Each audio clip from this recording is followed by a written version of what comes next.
Hey guys, Breen here. Welcome back to the Casual Mark, the show where we talk about different angles and storylines in WWE's history and talk about whether or not they are worth marking out. I'm your host, Brandon Dillon, and today we are talking about the return of the most electrifying man in all of sports entertainment, The Rock. More specifically, his feud with John Cena. In August 2004, The Rock made his last appearance on Monday Night Raw for 7 years when he had a confrontation with Jonathan Coachman and La Resistance. He would make a few sporadic appearances over the following years, including in 2008 when he inducted his father, Rocky Johnson, and his grandfather, Peter Maivia, into the WWE Hall of Fame. On February 14, 2011, The Rock made his first appearance on Monday Night Raw since 2004 when he was revealed to be the host of WrestleMania 27.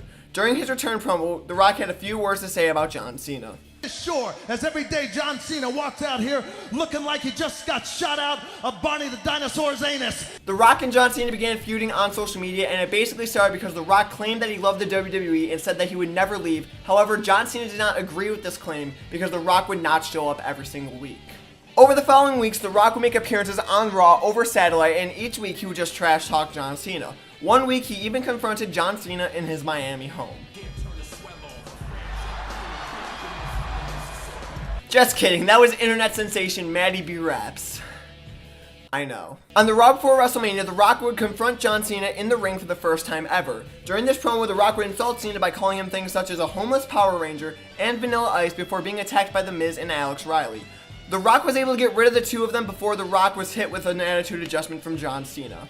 At WrestleMania 27, The Rock did normal WrestleMania host actions such as cutting the opening promo and making random appearances in backstage segments. However, later on in the night after the main event between John Cena and The Miz ended in a double countout, The Rock came out to restart the match as a no disqualification match, even though he isn't an authority figure with any power. As Raw General Manager, I think it doesn't matter what you think. After restarting the match, The Rock would interfere by hitting John Cena with a rock bottom as payback for the attitude adjustment a week prior, allowing The Miz to retain the WWE Championship. However, afterwards, The Rock would attack The Miz and hit him with a people's elbow.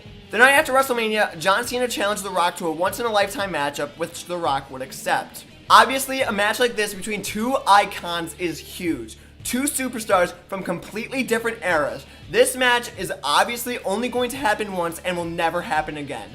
Let's not talk about that yet. We'll get there. Rock would only appear on Raw for his birthday celebration until October 31st, 2011, when he agreed to be John Cena's tag team partner against the Awesome Truth at Survivor Series. The Rock and John Cena would defeat the Awesome Truth at Survivor Series when The Rock hit The Miz with a people's elbow. During the celebration, The Rock delivered a rock bottom to John Cena.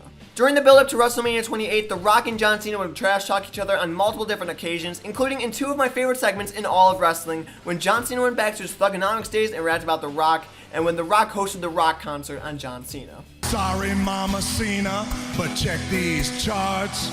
Little baby Johnny's got lady parts, let's rock. The Rock vs. John Cena was one of the biggest matches in all of WWE history, and it had the most hype around it. Because of this match, WrestleMania 28 had the company's highest pay-per-view buy rate of 1,217,000 buys, which passed the previous record of 1,200,000 buys from WrestleMania 23. At WrestleMania 28, the match ended when John Cena attempted to hit the people's elbow before The Rock hit him with the rock bottom to defeat Cena. After WrestleMania 28, The Rock would disappear from WWE television until Raw's 1000th episode. He returned during a segment with CM Punk and Daniel Bryan, where he announced that he would face whoever the WWE Champion is for the title at the 2013 Royal Rumble pay-per-view.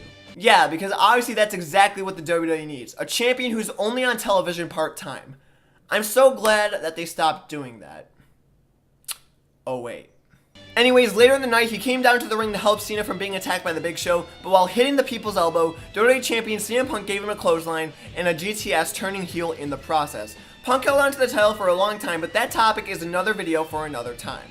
On January 7, 2013, The Rock returned to confront CM Punk for the first time before they faced off at the 2013 Royal Rumble. The following week on Raw's 20th anniversary episode, The Rock hosted another Rock concert where he talked about Paul Heyman and Vicky Guerrero before it ended with a brawl with CM Punk. On January 21st, 2013, The Rock was ambushed by The Shield, who many believed were working for CM Punk and Paul Heyman. That led Vince McMahon to add the stipulation to The Rock's match with CM Punk that if The Shield interfered in the match, CM Punk would be stripped of the WWE Championship. At the Royal Rumble, The Rock went for the people's elbow before the lights turned off and The Rock was presumably attacked by The Shield and put through the announce table. CM Punk rolled The Rock into the ring and pinned to retain the WWE Championship before Mr. McMahon came out to strip him of the championship. But then The Rock had this to say. You don't take it from him. I am. Restart the match now. You heard the man, restart the match. Oh my God. I love it. Let's go. You know, because when you're The Rock, you get whatever you want, even if it makes no sense to the story and you don't do anything to deserve it.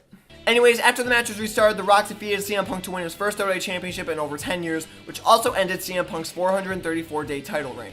Earlier that night, The Rock's opponent from the previous year's WrestleMania, John Cena, won the Royal Rumble match, meaning that he was guaranteed a world title match at WrestleMania 29. The following night on Raw, Cena announced that he will face the winner of the rematch between CM Punk and The Rock at WrestleMania. At the Elimination Chamber pay-per-view, The Rock once again defeated CM Punk, retaining the WWE Championship. After Elimination Chamber, The Rock unveiled the new WWE Championship title, which he would defend against John Cena at WrestleMania 29 when Cena defeated him and became the new champion. After his match with Cena, The Rock would only make one-off appearances in the WWE and would no longer be a huge part of any major storylines. And that was The Rock's WWE return. When I was 12, I thought this was the greatest thing to ever happen in all of professional wrestling because, you know, I was a dumb 12-year-old, but now that I've matured a little bit, I feel a little bit different about it. Yes, The Rock's return to the WWE was very exciting, and I really enjoyed the build-up to the match at WrestleMania 28, even if the match at WrestleMania 27 was used to build up the match at WrestleMania 28. The match at WrestleMania 28 was actually pretty good in my opinion, which really made the build-up worth it for me. However, the idea of them doing the same match in the main event of WrestleMania as the year prior, after they did Once in a Lifetime and they shoved that down our throat, it doesn't really make much sense to me. Also, during the build-up to Twice in a Lifetime, John Cena kept blaming The Rock for his failures in 2012, which never really made any sense considering John Cena won the Money in the Bank contract and was still in the main event picture. Their match at WrestleMania 29 was basically the same thing as their match at WrestleMania 28. They even did the same spot with Cena going for the People's Elbow, and they did another spot just like it where The Rock went for the 5-knuckle shuffle. The only real difference between the two matches is the outcome. And yes, when The Rock does show up for his one-off appearances, it is entertaining and it is very special. But however, for the reasons I've stated previous, I'm only going to be giving it a 3 on the mark meter. And that is it for the Casual Mark. Make sure you guys give this video a big thumbs up, subscribe for more videos coming soon, turn on notifications so you guys know whenever I post those videos, leave a comment down below telling me what storylines you want me to cover in the future. Make sure to follow the Casual Mark on Twitter at CasualMarkYT and also follow me on Twitter at BDEYT_. Until next time guys, I'm the Casual Mark, marking out.